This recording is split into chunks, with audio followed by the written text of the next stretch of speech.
All right, you're probably somewhere mid-process, or you're probably hoping I don't make eye contact with you, so we'll just let you keep working through that real quick.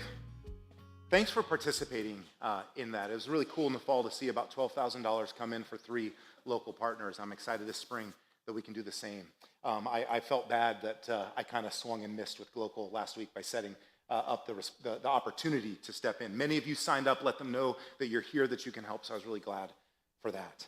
So we are going to jump into a new series coming out of this digital detox, which was on purpose. We wanted to spend 4 weeks just talking about our screens, how they impact us. Could we create some space in our lives for something new? And now I kind of want to bring you into the opportunity of a lifetime that we have today. Raise your hand if you want to get rich.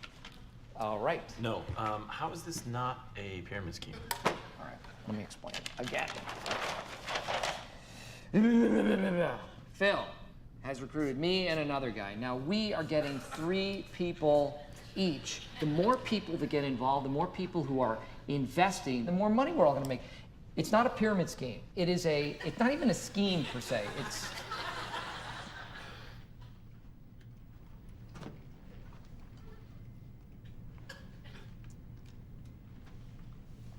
I have to go make a call.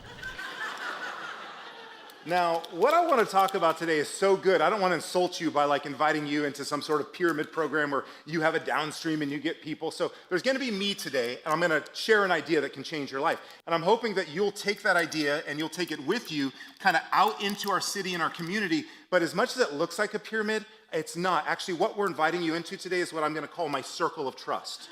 Okay, now, in this circle of trust, right now, I'm just going to assume that this morning, you are on the outside of the circle as I once was. And by the end of this morning, I'm going to give you the chance to be inside of the circle. Again, not a scheme, not a pyramid, absolutely a circle. You're on the outside, you can come on the inside, and we can do a ton of good. Now, here's what's on the inside of the circle. I just don't want to invite you with images. I want to tell you how good this can be. All right, here's what we're talking about inside this circle of trust. We're talking about physical and health benefits, reduced stress levels, improved heart health, sleep benefits, burnout prevention, increased happiness, enhanced creativity, greater productivity and focus, longevity. You can conceivably, maybe, the data's a little sketchy, but add 10 years to your life. Spiritual and relational benefits abound, deeper relationships, spiritual renewal, greater feelings of relaxation and reduced anxiety, more gratitude and mindfulness, reduced rates of depression. All of this is what happened when I just Googled what are the benefits of this product that I'm going to offer you this morning. That's all that came up. Now, it might sound too good to be true, right? I mean, I think it does. That's a lot of wins right there I just listed off. If you're new with us, you come around, we do a few questions on the morning. Here's the first one. What is something that is too good to be true? What have you ever come across? You're like, oh, this is the chance of a lifetime, or this sounds so good it must be true, even though everyone else is telling you there's no way it's true. All right, what's something you've seen, or something that maybe a little sheepishly you're like, and I bought into? You get a minute to chat about this? And hey, and I've shared with you all about my cyber rebate experience where I lost $10,000 and I was newly married. So if you don't know about that, forget I just said anything, okay? So we'll see you back in a minute, okay?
Here's the thing. We spent all fall talking about formation in the life of this church. How do we become and how are we becoming the people we are? What is it that shapes us and forms us?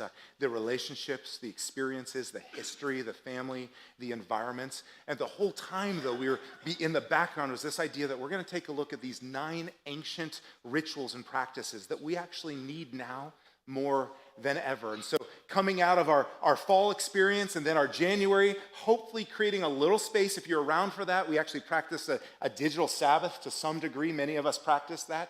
And I hope that was good for you and just kind of gave you the possibility and the hope that you could do things a little differently. And so for today and the next 3 weeks, it's all about one conversation we're going to have. We want to compare 2 ideas. The first idea is restlessness. Now, I think this works best is if you listen in right now and you look at that screen and you go, that's like my power word right there. Either that is what is just laying below the surface of my skin, my heart, my mind. I kind of feel like I'm battling this all the time. Or if maybe it's not below the surface, it's out in front. And someone sitting next to you could be like, let me choose the word for you. I can tell you which one it is. So take a minute, look at this list, grab hold of one. Shame-free. Don't be like, oh, I'm the worst. Just grab hold of one and go, this is what I'm battling right now. What's interesting is we have students in here.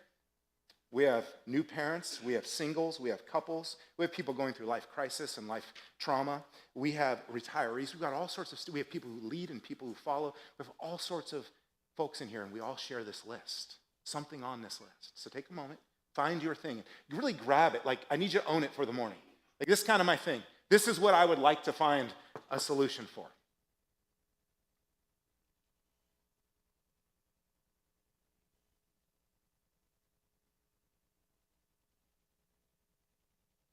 Do you have it? You don't get all 10 or whatever. Just one, okay? Now, we're gonna contrast that. We're gonna set it up against a restfulness list.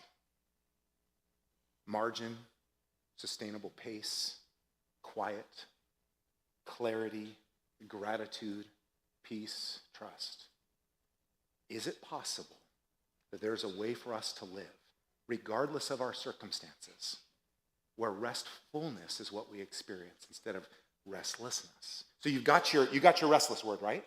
Find its counterpart. Find the word that you go, if I could do a straight swap in my life, this is what it would be.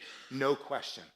Like, I'd trade this restlessness out in a heartbeat for this restfulness. Which one would it be? Have both those words. And then that'll help kind of get through the morning. So if I say nothing or I'm disengaging or boring, that's all fine. You've got your 2 words and you can wrestle with them all morning, okay?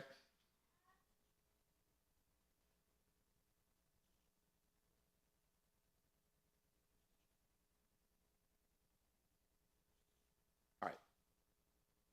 So here's what's at stake, right? The data tells us we experience that there's this reality of chronic movement, hustle, chronic exhaustion that is just part of the modern life. And it hasn't been simplified in the digital age. It's been intensified in the digital age. And so chronic exhaustion is both physical and spiritual. And that's why I want to talk about it with you all this morning. Not only does it have like physical implications, not only does it impact our thyroid and our sympathetic nervous system, not only does it affect how we relate to the people next to us and how we relate to ourselves, it is also deeply spiritual, because you can't like bifurcate those two, where it's like I'm physical and spiritual and I only want to deal with the physical, or I only want to deal with the spiritual. As you deal with one, the other comes along and is impacted. So it's not just about, are we tired? Do we feel like we have enough? Is the work week long enough? Can we get to vacation soon enough? It's a spiritual problem. And it affects the core of who I am, the core of who I think we are. And here's what I mean by affects the core. It affects the way we love. It affects the way we love ourselves. It affects the way we love our neighbors. It affects the way we love our enemies. And it affects how we connect with God and others. And so you see there's this moment where Jesus, who kind of looked at the idea of what the danger of screens is, we become like what we pay attention to. And so as we focus on something that's like kind of intentionally shaping and forming us, we're missing the good shepherd who's like, I want to shape you and form you because what I have for you is good. Listen to the language of Jesus. He says, come to me, all who are weary and burdened. Now, if you're not familiar with Scripture or you've read this, you might think that there's some people listening who this applies to. This applies to everybody who hears these words. The human experience is wearisome and burdening at times. Come to me, all you who are weary and burdened. And what does Jesus promise? I will give you rest. And so here's what I want to do. I want to pray for us. This morning, we have our volunteer meeting in the morning as we get ready for Sunday. And I had asked the volunteers, I think this was way weirder for me than for them. I said, hey, everybody, let's just do we're talking about rest and pause and Sabbath. Let's have a moment of silence. And everyone got quiet, right? The whole room. And normally we're like firing stuff off and getting ready to welcome your kids and all that. And I was like 5 breaths in and I choked on my own breathing. You ever choke? It's a weird experience. Like, I was just like breathing, and all of a sudden I'm like, and it's quiet, and I try not to make a noise. I'm like, and I pause and go, isn't that wild that my physical body, because Sunday's a hustle day for me, right? My physical body, the moment I gave it some silence, started like kicking me in the throat. And I was like, whoa, okay. Come to me, all you who are weary and burdened. I hope that's what you hear this morning. It's an invitation not to hustle more, not to do more, not to be more spiritual, but to just come to Jesus. Let me pray for us, okay? God, there's a lot of words sitting in this room, words of restlessness, and words of restfulness. Would you give us a few moments to consider a radical reorientation of how we view our value and how we view our time? Not as a way to level up or scale up,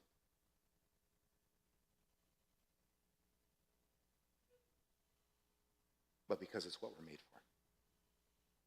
In Jesus' name, amen. Amen. Here's what we're fighting against, okay?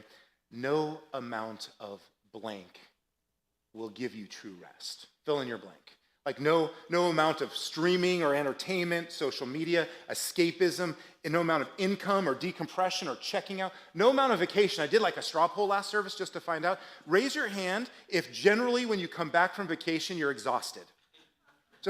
Okay, so it's like half the room. So either half of us don't know what we're doing in life, or there's something about, like, because you missed all that work, you got to catch up on all that work. And what about when you're sick? Isn't that the worst? You're sick, so you have to recover, and then once you're finally recovered, you have to do like 3 times as much as ever. It's very interesting. No amount of blank, you've got to fill that blank in. So there's something you and I believe, we get enough of it, and usually it works like this. Once I acquire enough income, and I have enough security and enough stability, I'll be able to take my foot off the gas and I'll finally get rest. Jesus would say, no, you won't. You want rest? Come to me, and I'll give you rest. And the image there is this. It's that running to Christ, putting your trust in Christ, submitting to the provision, and the direction of Jesus is the really only lasting way to find the rest we are looking for. And so he's not mystical about this. There's a very practical implication, and it's Sabbath, because Sabbath is God's answer to the restlessness of the modern world. And Sabbath's tricky. Now, here's the first thing.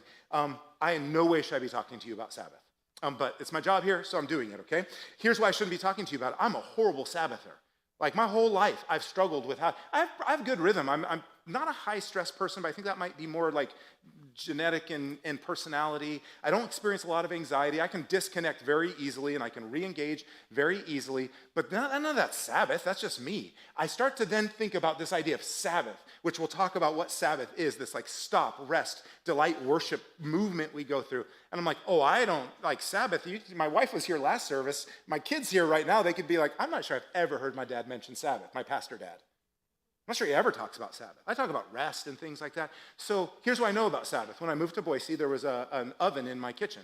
And one time I was cleaning it, and I accidentally turned it on to Sabbath mode. And I was like, what's this? And I couldn't use it. And I figured out how to turn it off. That's the closest I've ever come to Sabbathing, okay? So we're on a common journey here. That's not some weird self-deprecation. We're on a common journey around 4 movements. The 4 movements inside of our circle are going to be this. They're going to be stop. It's first. These are linear, by the way. If you skip them, you'll short circuit them, and they will become some new version of work. Stop. The second is rest. If you just got those 2, gosh, wouldn't things be different? Then comes delight. that becomes the creative, artistic, intended way that we live. And then last comes worship. And worship we'll get to in week 4. So 4 weeks of this conversation. Worship's an interesting one because worship's not an option. We are, in effect, people who put all of our passion and our attention into something. What Sabbath does is it makes sure that we align it into the right thing, which is God, our Creator. So Jesus offers rest. That's what's on the table, but it requires stop. It's the easy gateway into rest is going to be, easy gateway into rest. Stop is going to be the very challenging thing we're going to have to consider as we look at finding our way into rest. Now, a lot of you know this. Many of you have been following Jesus for a long time. Others, it's in movies, it's in culture. But what does Sabbath mean? It's the Hebrew word Shabbat, and Sabbath just means stop, cease, rest. It's got deeper word pictures and the idea of like ground coming to rest and regrowing, like fertility. But at the core, just take these 3 words: stop, cease, rest. Do you have this in your life? Now, at its foundations, Sabbath occurs in the account of the Creator God stitching the world together. In Genesis chapter 2, we're just going to look at these. In Genesis chapter 2, it says, the heavens and the earth were completed in their vast array. It's this beautiful Hebrew poetry about how broad and how gorgeous they are. And then it says, by the 7th day, God had finished the work he'd been doing. So on the 7th day, he rested from all his work. Just look at that initial sentence at a face value. What did God do? He worked, he created, and then he rested. And just if you give me a moment, a little discourse here. Why did God have to rest? You ever wondered that? Like, what happened? Did his battery run low? God was doing, like, he's creating, he's like, whoo, like this separates the stars and the dark from the light and the land from the sea. And then there's the animals, and there's Adam, and there's Eve, and there's this beautiful, like, community being formed with God, and it's this whole life comes together. And then God's like, man, I'm gassed. I need a day.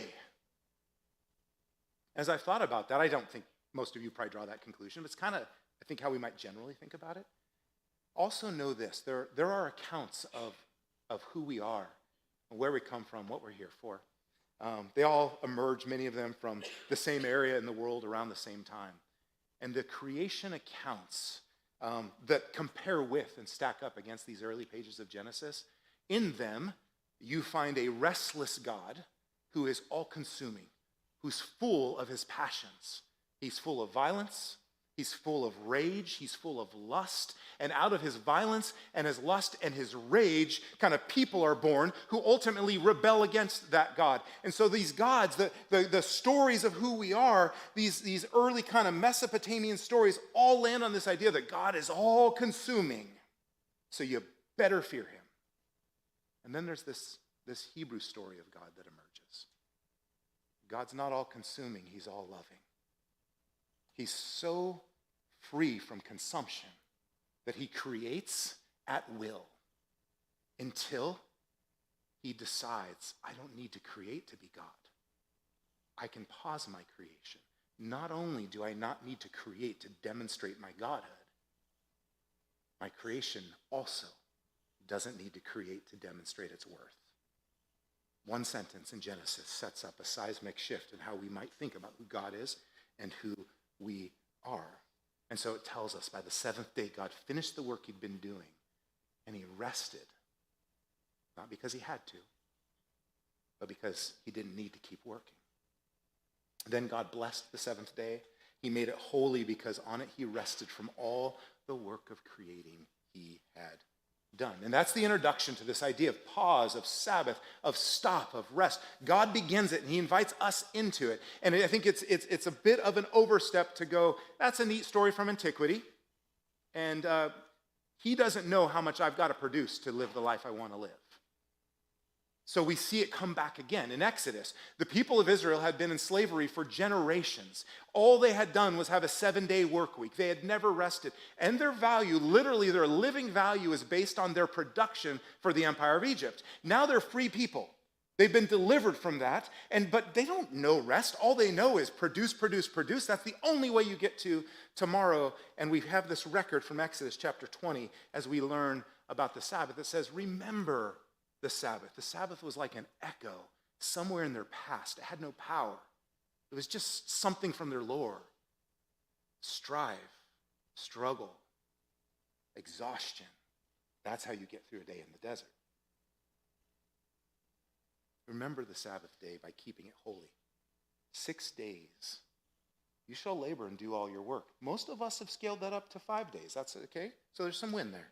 But the seventh day is a Sabbath to the Lord your God. And then Moses outlines, on it you shall not do any work, neither you, nor your son or daughter, nor your male or female servant. If you put this and timestamp it and where it sits in history, it is radical. Wait, everybody takes a break? Well, if I'm in charge and I take a break, don't the people who serve me have to do their work? No, your male servant, your female servant, your animals, nor any foreigner residing in your towns. For in 6 days, the Lord made the heavens and the earth, the sea, and all that is in them, but he rested on the seventh day. Therefore, the Lord blessed the Sabbath day and made it holy. So we kind of have this setup for where Sabbath comes to us. It's not a mental health skill, although the mental health conversation is including it a lot. It goes back to what it means to be human, because Sabbath is both a gift and a command. The command part's tricky. If you're a follower of Jesus, every time you hear command, you should be like, well, wait a second. I thought the whole idea was like I live under the grace of God. He has done for me what I can't do for myself. Absolutely. But the idea, so then we look at like faithfully following God's way as an option. We miss out on the gift. It's both a gift and a command. Parents understand that when you go through challenges, trying to figure out the different seasons of life with your kids. And you're introducing ideas and limits and opportunities to them which they kind of don't understand. It feels like a command, but you're looking, you're saying, this is a gift I'm trying to give you. It's a gift, and that doesn't only happen between parents and their kids. It happens in marriage and relationships. It happens in work. It happens on sports teams, like these ideas of limits and how they bring good things to us. So if it's a gift and it's intuitive, it's like back to how we're made to be. Rhythm is everywhere. We're in a rhythm right now. It's not summer in Boise. Right? We have these seasons of rest, of withdrawal, of regrowth. Why do we struggle to stop? I think we struggle to stop because we're people and we are fascinated with progress. Progress is kind of our counter to following Jesus. Here's what I mean, little history moment. Many of you know this way better than me. I always take a risk with this stuff. But the Enlightenment was kind of what came out of the French Revolution. The Enlightenment really set the stage for how you and I think about the world. All right, it is a framework to understand, like, what is knowledge, who we are, what is a good life, okay? But here's what was really interesting. The French Enlightenment pushed on the idea, which the Enlightenment captured, to say, we don't need God. That's an old superstition that does no good for anything. And you're like, why are we talking about the Enlightenment right now? Because something really interesting came out of the Enlightenment. France, as they were leading this charge, said, because we don't need God, we don't need the Gregorian calendar, which is weirdly tied to some solstices and Jesus. They go, let's go to a 10-day calendar. That sounds way better. And actually, if we have a 10-day work week, you get a lot more done. And isn't that the goal of life? Get more done. So the 10-day work week was introduced. Well, 10-day week, 9 days on, 1 day off. This went on for quite a while until Napoleon rose to leadership in France. He, not the greatest guy in the world, but he did bring the calendar back into the Gregorian calendar. Now, I only share that as a weird piece of history to go, and that's what we're about. We're trying to make that 10-day work week. Have you ever said to yourself, if I just had 8 days in my week, I just had one more day? If I just had one more day? Well, France did it. They gave you and here's what happened. Workers were discouraged. People were unhappy with the revolution. They didn't, because we're not made to just grind. The challenge then is this. That's a monument to the calendar. Sorry about that. On is a sign of worth. You ever spend time with someone and they tell you how little they're doing, how ineffective their life is, how many businesses they're not starting? None of those things are wrong, by the way. But do you ever, on is a signal of worth, and it always has been. And then you add our screens in, and it gets really complicated because they're inviting us to be perpetually on, to be perpetually full of worth. Busyness becomes a bit of a social status. That's true. I don't know a lot of people like that. I know many of you. I don't find you like that, where you're like, oh, I'm so busy. Hustle, hustle, hustle. Here's my calendar link. I've sent some of you my calendar link. Sorry about that. But here's my calendar link. Let's find a minute. Let's hang out. But generally, I don't get this sort of like, I am here. It's a bit of like what I love about Boise is people choose to live here because of the quality of life it brings. And that includes a pace of life. But we're still on the hustle. The lake, the mountains, the river, the fish, they're still calling us on the days off. So we're always on, and there's noise, and there's hurry, and there's constant productivity. And why is that a problem? Isn't it good to have progress? Aren't we living in the benefit of progress? Some of you probably work in industries where AI is being implemented, okay, for productivity. And you're finding that you can do things that used to take a while very quickly. My conversations and my learning in sort of like the rapid J-curve of what's going on with AI is that it's not giving anyone more time. It's just increasing how much you have to produce. So you have to learn new skills to produce more things. Because why is it taking you so long? Don't you have these great tools now? It may not always be like that, but I go, okay, so there's a consequence in all of this. And the consequence is just like low grade or like critical exhaustion. And exhaustion erodes. See, that's the thing. Exhaustion erodes. Slow over time. It literally vacates what should be in our lives. And it's not simple to undo. Exhaustion erodes love for God and others. If you're not, don't consider yourself a Christ follower, then just remove the God part, but it is making it very hard for you to discover who God is, your exhaustion is. It erodes love for God and for others. And if we just think about part 2, exhaustion hinders what God says is possible. Exhaustion chokes out like the vitality that God intends for you and I to experience in our lives through the resurrection of Jesus Christ and the gift of the Holy Spirit. It hinders what God says is possible. Every new year, I do a little pithy message about what God thinks is possible. And some of you actually have these words and you're practicing them. And I'm thankful for that. I have for 2 years been sitting in this word of self-control in all of my life. And I know a lot about habit formation. I read too much about it and it didn't work. And then I began to say, God, I need you to produce something in me that I can't will myself. I'm willing to come to the table, but I want this to be a spiritual movement, that I would be at peace and I would trust you so that I could live a life of self-control. Exhaustion hinders that movement from being possible. Here's what I mean. The Apostle Paul gives a promise, a big, heavy list of what the good life can look like to the church in Galatia. It's what we talk about around the new year. The promise is this, but the fruit of the Spirit is what God thinks is possible. This is what exhaustion is delaying or decaying in your life and my life. The fruit of the Spirit is love, joy, peace, forbearance or patience. It's kindness. It's goodness. If you note, some of you like words and you go, wait, kindness and goodness, it feels like Paul's doubling up on that. Goodness can also be translated humility. Faithfulness, gentleness, and self-control. Against these things, there's no law. There's nothing that can stop these from doing the good they're meant to do. That's why this is so important. That's why we're going to spend 4 weeks beginning with Sabbath and then turning to prayer in March. 4 weeks just exploring these ancient practices and what they could mean for us, for our lives, our very active lives, our working lives, our parenting lives, our single lives, our sports lives, our school lives, everything, our retired lives, what it could look like in our lives. Because when we go against the grain of the universe, we do get splinters, and that's what we feel when we don't stop. Now, last service, I kept rubbing my backside, and I'm like, oh, you can also get splinters in your hands. Okay, so when you go against the grain of the universe, you go, I don't need to stop. I can just go. And then eventually I'll have enough in my account that at least at a 7-year, which is conservative for some of you, a 7-year, doubling cycle, I can finally take my foot off the gas. Finally take my foot off the gas. And I go, I'm not sure that's what the rest you're looking for is. What if right now, today, you could experience restfulness? Why wait? Why make a plan to get there? Why not build it in to every day, every season? Why not have it in your life when you're winning and when you're not? Why not have it in your life when you're healthy and when you're not? Why not have it in your life when your family's full of vitality and when you're dealing with death?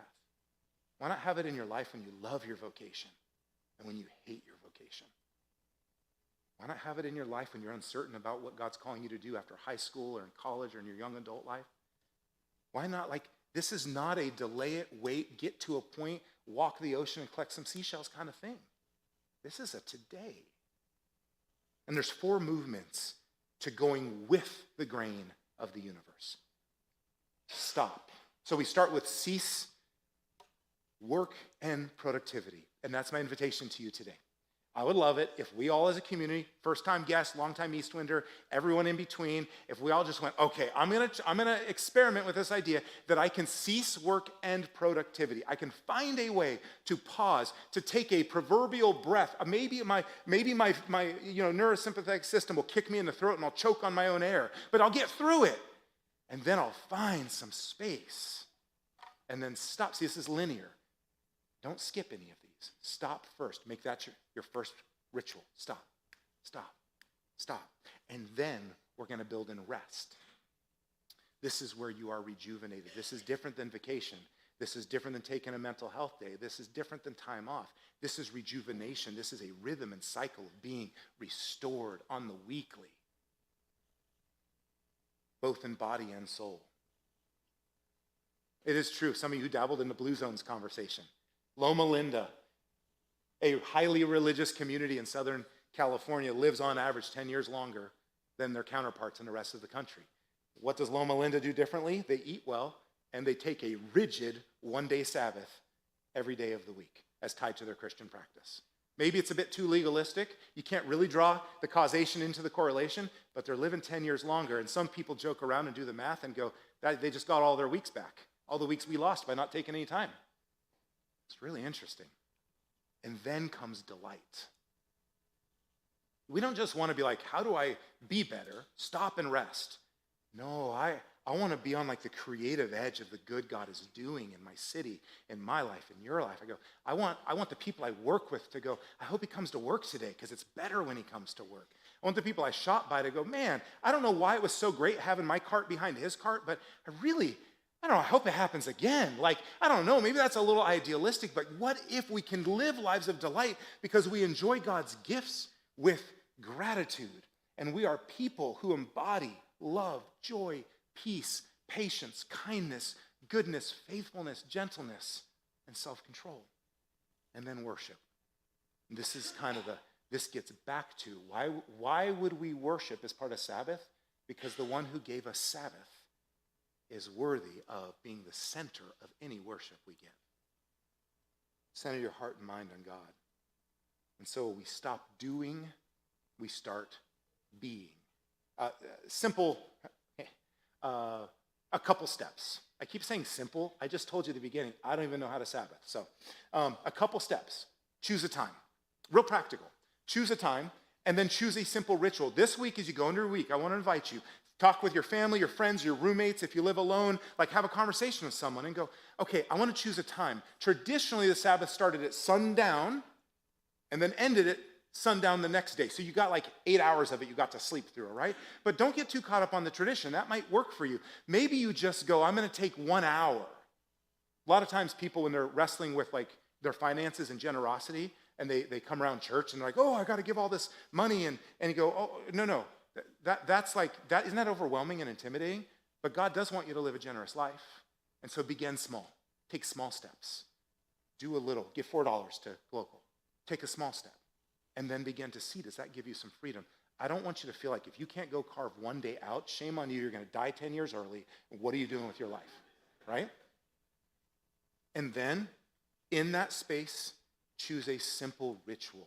Let's call it a ritual instead of a rhythm or a habit. A spiritual moment that connects you with this idea of rest because God rested. Maybe it will be lighting a candle for those of you that are tactile and visual and like an olfactory and you want that experience. Maybe your family, pull your family together and go, hey, next 4 hours is our Sabbath time. We're going to pray about this time. We're going to do things differently. Dad, Mom, we're not going to go work on all the stuff we're striving on right now. We're going to pause. Maybe it's sharing a meal together in communities, having people over and everybody brings something. You sit together and you share what you're thankful for in the week. Think about how you might stop. Don't just view this as I have to go somewhere alone, close my eyes, and just sit there for a day. That's my invitation to you. Because Sabbath is not about rules, it's about trust. I love Walter Brueggemann. He's an Old Testament prophet scholar, and he just has these moments where he hits it just right. Because if you view this as, do I agree with the rules Carlos is talking about? Do I want that to be part of my life? Is that going to be built into what I do spiritually? You miss it. If you go,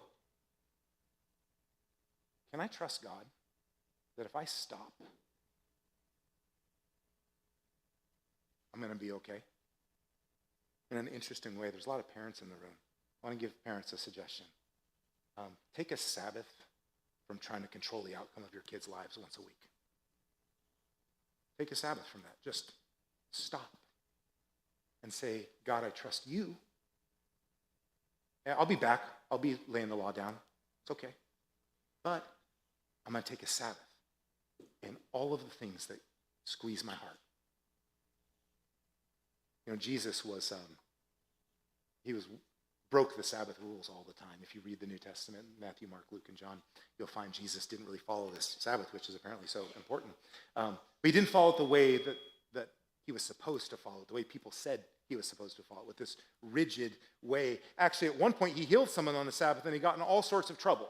And then another time, he and his disciples were walking through a field on the Sabbath, and they were really hungry because they didn't have anywhere to sleep and they didn't have any food, and they started picking like unprocessed wheat grains and chewing on them to eat them. That's was the scene. And some people came, whoa, why is your crew eating the wheat on the Sabbath, Jesus? We thought you were like really religious, right? So Jesus is interesting how he always confronts this. Listen, I'm just going to give you one sentence that he says in these moments. He says, listen, you guys, Sabbath was made for man. Sabbath is a gift to people. People are not a gift to the Sabbath. That's where we get religion upside down a lot. We start to think we are meant to be a gift to the religious system, structures, whatever. And Jesus just puts a stake in the ground. He breaks what's perceived as the rules on Sabbath and goes, you've got to understand, we're hungry, we're going to eat. But that does not mean that we think we're in control of our lives. We actually are probably thanking God for this chewy grain. Sabbath is a gift. Jesus reminds us of that. He reminds us, if we just pause, I think there's this great list, that God is the creator. We are not. I think this is often an either or.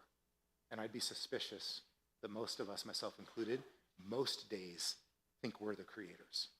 We have evidence. Sabbath will allow us to see that we're not. And there is freedom that comes in that. Life is a gift, not a right. What's that mean? Clever statement. What's it mean? You and I are not guaranteed. Like I was thinking, some of you dabble in Stoicism or you're interested in it. Memento mori, live like you're dying. It's a good idea. Live every day like it matters. But there's a follow-up to that, memento tempori, which is live today like it is absolutely the day that you have to live. So you don't just live like you're dying, you live like today is the day. Life is a gift. It's not your right to wake up tomorrow. It's not your right to be at church next week. It's not your right to be on vacation in 6 months. That may not happen, and you know that in a heartbreaking way. Life is a gift. It's not a right. Sabbath will remind you of that. And the world depends on God, not our effort. Your neighbors, the people you're at strife with, yourself, I don't think what you need is more effort. I don't think your neighbors are like, I just hope they grind more so my life can be better. What they need is more restfulness around them. They need more fruit. They need more love, more joy, more peace. So, as we think about this, I want to give you a closing question. This has been a weird morning. It's foggy, it's dark, and I lost my breath this morning, so my slides, I keep messing up. Forgive me. Walter Brueggemann quote is now on the screen. People who Sabbath live all 7 days differently.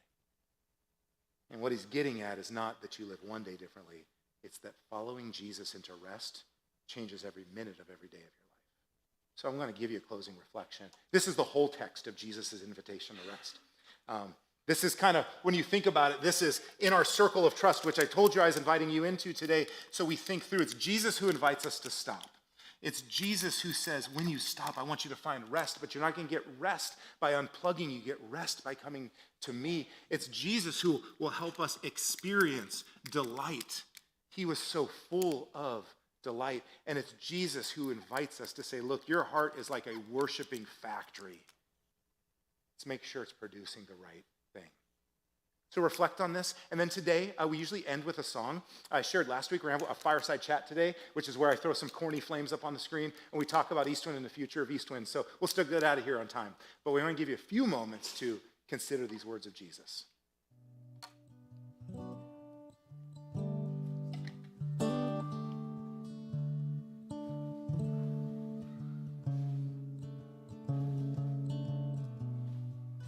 You put no heavy weights on me.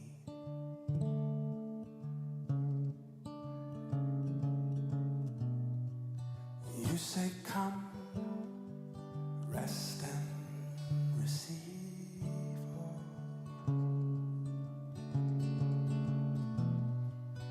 All of those years I was wounded by religion. You unwind me.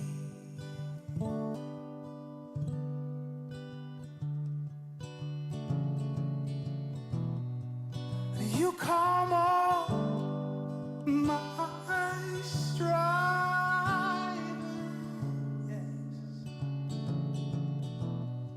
And you lay your peace over me like blankets, oh, yeah. And you put an end to my pretending show. You are the least religious person that I know, yeah.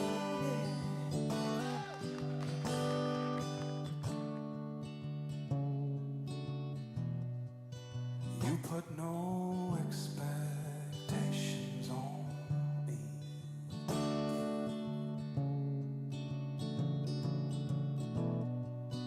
You say, son, I want you